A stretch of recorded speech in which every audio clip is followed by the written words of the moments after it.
Me? The When? Lion King.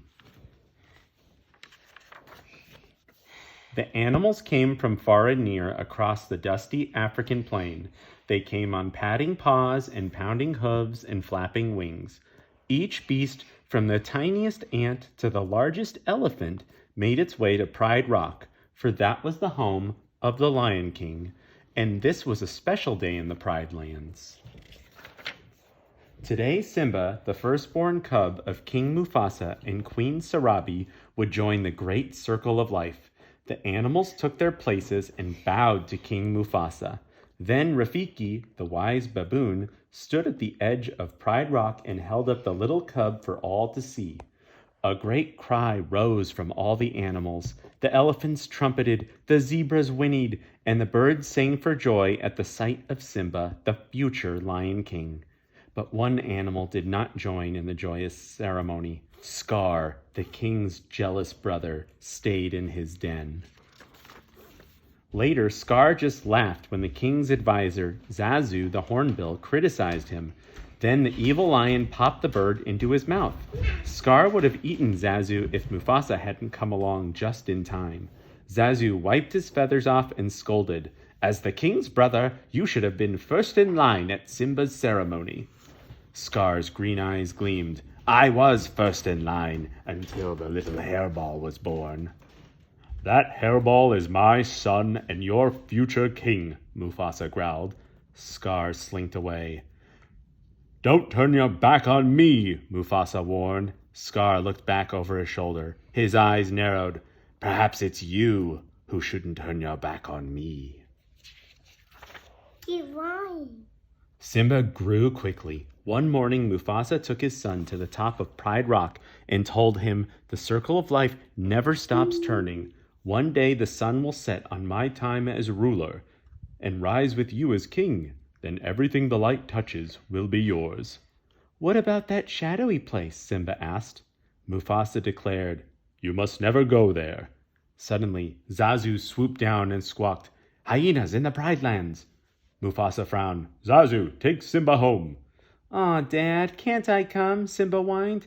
Mufasa shook his mighty mane. Fighting savage hyenas was no job for a cub. Later, Simba asked his Uncle Scar about the shadowy place. An evil plan formed in Scar's mind. "Only the bravest lions go to the elephant graveyard," Scar told him. He knew the foolish cub would go there just to prove his bravery.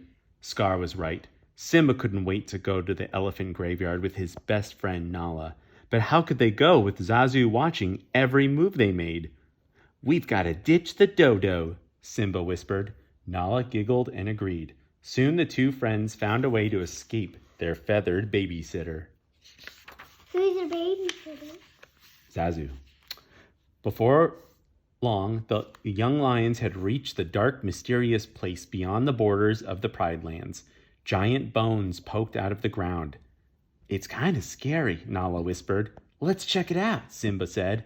"I'd laugh in the face of danger." "Ha ha ha ha ha! Yee!" cackled three mean hyenas, Shenzi, Bonsai, and Ed. "Look, boys, a king fit for a meal," Shenzi snickered. The cubs ran, but soon found themselves cornered. Simba stepped bravely in front of Nala and tried to roar. The hyenas laughed and jeered. Simba opened his mouth to try again. This time, the elephant bones rattled with a thunderous roar. The hyenas were confused, and so was Simba, until Mufasa sprang into view. The mighty lion chased away the hyenas. Zazu had seen the cubs in trouble and flown for help. Mufasa told Zazu to take Nala home. Then he scolded Simba for disobeying him. "Aw, Dad, I was just trying to be brave like you," Simba explained. Mufasa sighed. "Being brave doesn't mean you go looking for trouble, Simba. A good king is wise as well as brave." Simba suddenly felt very small.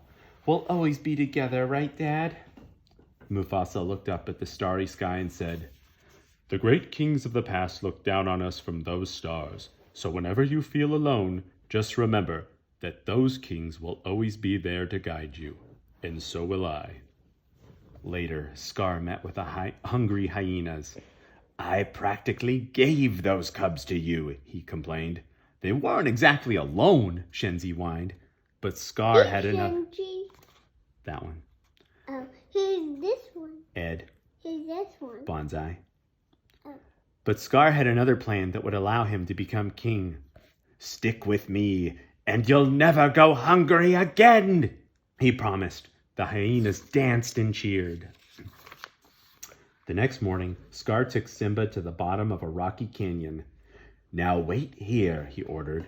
Your father has a big surprise for you. Will I like the surprise? Simba asked. Scar smiled slyly.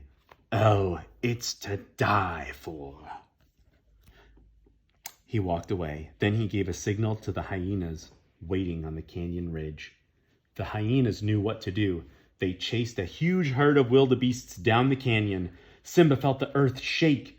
He heard the clattering of 1,000 hooves. Then he saw the wildebeests heading straight for him.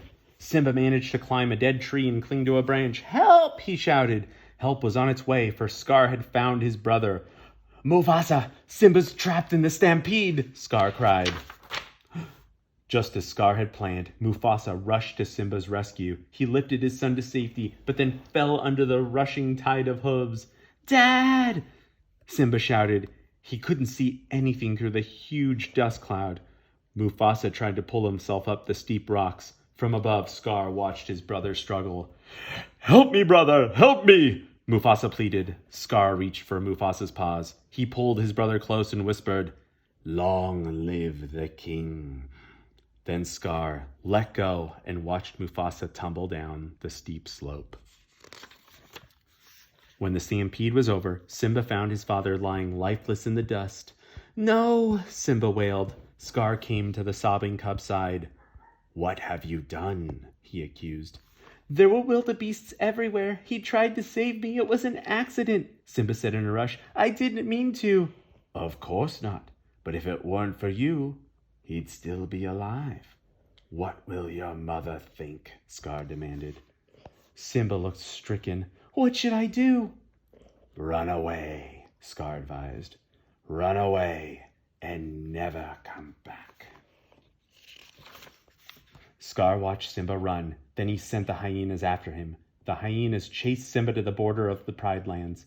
The cub dived into a thicket of thorns at the edge of the... Do those eat lions? Only when they're dead. But he's not really dead, right? The cub dived into a thicket of thorns at the edge of the great desert. The hyenas looked at the sharp thorns, then at the desert. The cub won't last a day out there, Shenzi declared. Simba ran until he could run no more. The thirsty cub collapsed on the sand.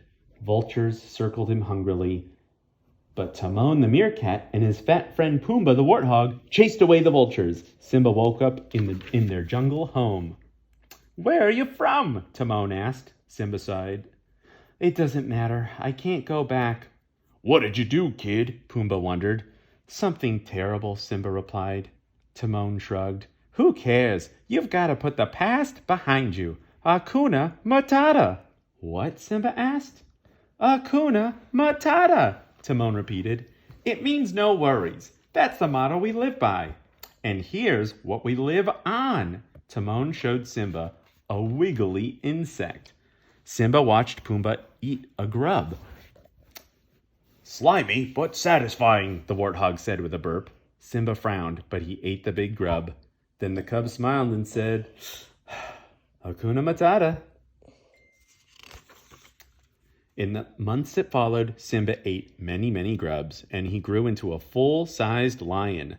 Most of the time, he was happy with his friends Timon and Pumbaa, yet he missed his mother and often thought of his father. One night, as they gazed up at the stars, Simba remembered what his father had told him. He wondered if the great kings of the past really were looking down from those stars. Simba felt very alone. The next day, Simba heard Timon scream. The young lion raced to the rescue. A hungry lioness was about to pounce on Pumbaa, who was stuck under a log. Timon bravely was trying to protect him. Simba gave a mighty roar and leaped at the lioness. But just as they began to fight, Simba recognized his old friend. Nala, he gasped in disbelief. The lioness looked deep into the eyes of the handsome young lion and whispered, "Simba, Scar told us you were dead." Nala told Simba how terrible things were now that King Scar and his hyenas ruled the Pride Lands. There was no food or water, and many of the animals had fled.